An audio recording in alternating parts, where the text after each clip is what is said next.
Hello guys, तो एक नए वीडियो के साथ हम फिर से उपस्थित हैं। आज आपको हम बताएंगे एलसीएम और एचसीएफ। जी हाँ दोस्तों, बिल्कुल फैक्टर मेथड के द्वारा 24 का सबसे पहले हम क्या करते हैं, फैक्टर कर लेते हैं। जैसा कि आपको बगल में दिख रहा होगा, 2 से अगर लगाते हैं तो ये 12 हो जाएगा, फिर 2 से 6, फिर 2 से 3 हो जाएगा। यानी कि 2 गुने 2 गुने 2 और 3, 2 का पावर 3 और 3 का पावर 1 इसको कह सकते हैं। और 36 के लिए फिर 2 गुने 2 गुने 3 और गुने 3, यानी कि इस तरीके से 2 का पावर 2 और 3 का पावर 2। अब अगर एलसीएम लेना है तो दोनों में हम मिलाते हैं। जैसे ये 2 है और ये भी 2 है, लेकिन जिसका सबसे ज़्यादा पावर है वो वाला, तो ये 2 का पावर 3 आएगा। और 3 इसमें भी है, 3 इसमें भी, लेकिन सबसे ज़्यादा पावर किसका है, 3 का पावर 2 है, तो ये 3 का पावर 2 आएगा।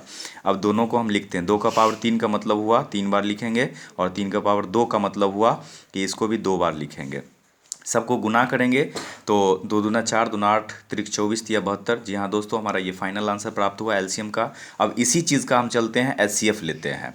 तो सबसे पहले हम क्या करेंगे, 24 का फिर हम क्या करेंगे, गुणनखंड करते हैं तो ये हमारा प्राप्त होता है।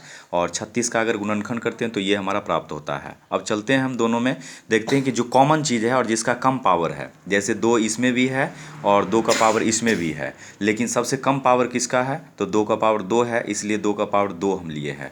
और 3 का पावर 1 और 3 का पावर 2 इसमें भी है, लेकिन सबसे कम किसका पावर है, तो 3 का पावर 1 है। इसलिए अब दोनों को अगर गुना करेंगे, 2 का पावर 2 का मतलब 4 होता है और 3 का पावर 1 मतलब 3 ही होता है। इस प्रकार से हमारा फाइनल आंसर प्राप्त हुआ 12। अगले वीडियो के लिए बने रहें। Thank you.